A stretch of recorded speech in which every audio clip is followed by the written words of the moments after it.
Long-term capital management was a large hedge fund that nearly blew up in 1998. I spoke with Ludwig Chincarini, an associate professor from the University of San Francisco and the author of The Crisis of Crowding earlier, about this event and how it was similar to the financial panic in 2008. Let's take a look. There are some similarities in the sense that in the long-term capital case, it was the case of a levered bank. In other words, a bank that borrowed a lot and invested, and they had complicated positions in a market that became very crowded, meaning that lots of people were doing the same type of trades. And what happened is once a slight shock occurred and that market didn't look so good, as people started selling, it put pressure on them and others, and with their leverage, it ended up causing them to either go bankrupt or require some sort of infusion of funds. And so that was their story. It was a slightly different story, but in 2008, a lot of these banks had similar complicated positions, similar types of short-term financing, lots of leverage, and when the housing market turned, as people sold, everyone was suffering and everyone sort of was in a chain to go bankrupt. So that was the similarity. And what about the over-the-counter trades? Yes, so the way long-term and many investment banks still finance themselves is through short-term repos, and a lot of the instruments that they invest in, the fixed income or bond type investments, they're not on exchange like U.S. stocks. They are over-the-counter, meaning they're traded from one bank to another by a phone call. And why that created a big problem in long-term's case, and even today, is because fundamentally, if we think we don't know whether the bank is solvent or not, we don't know how good their positions are. If they own IBM, we can quickly say, okay, well, they own IBM, so they've got to be at least worth this much, and we're kind of reassured. But if they have a lot of complicated positions that are trades with other banks that we're not aware of, then it's a guessing game as to whether they're solvent or not. And that was true in long-term's case. And rather than figure out a way to make that over-the-counter market more transparent or more measurable, we ignored it. And then we got to 2008, where a lot of the same problems occurred again, this time more in the housing over-the-counter trades, but nevertheless, these type of over-the-counter trades. Yeah, and it seems that these same issues still exist in our financial systems today. Do you have any solutions for the industry? Well, one solution that I said in my book as well, The Crisis of Crowding, is to create some kind of computer system or exchange for most of the OTC contracts. And apparently the CFTC is working on this, but there has been no formal announcement yet. So I think that already would do something, wouldn't solve all the problems, but it would make things better. Well, let's say that the entire $700 trillion derivatives market became cleared, so there were no more over-the-counter trades. Does this itself remove systemic risk, or would we need other measures on top of that?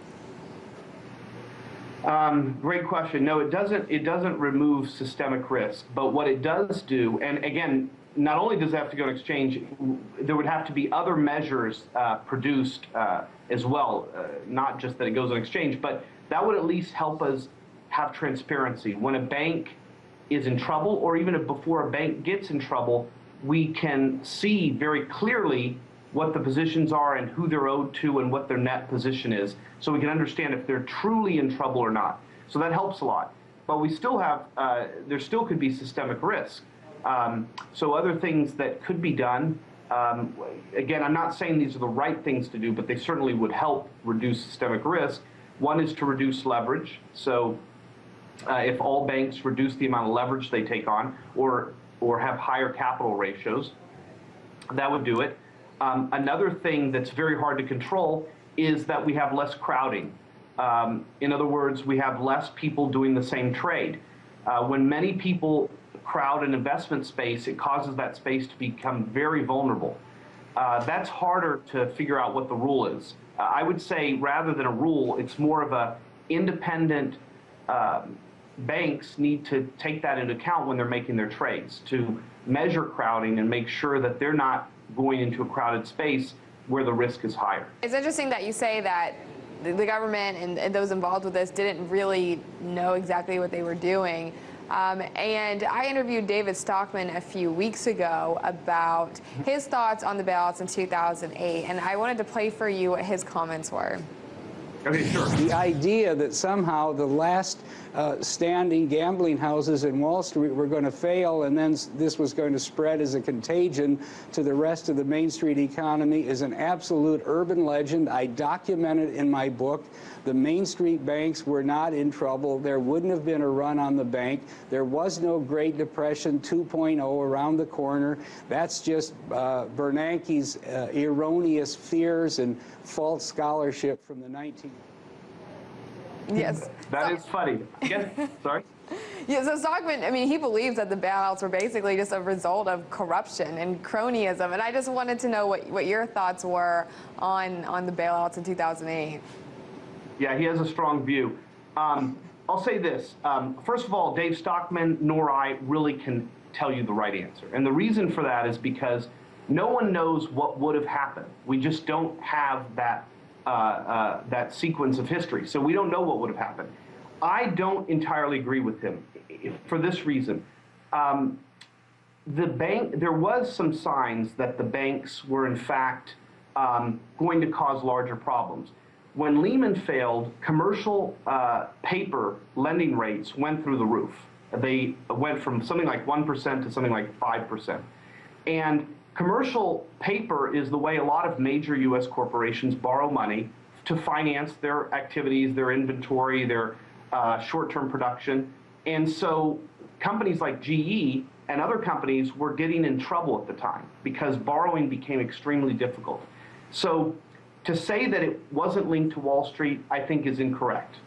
How big it would have been is hard to know. And so that's something that we all have to just take a guess on. Bernanke, there is one thing Bernanke had that he had studied history very well. And if there's any credit I can give him is to understand at least how these credit crises can get worse if something isn't done.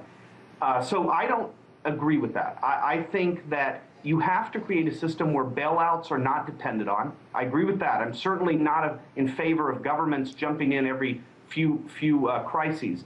However, if you do get in a situation like we had, the choice was simple. You could do what Stockman says, which I think would have led to probably a year or two more of severe pain, or you could have done somewhat what the government did, and that probably would have at least tapered things off a little bit. That was author of The Crisis of Crowding, Ludwig Chincarini.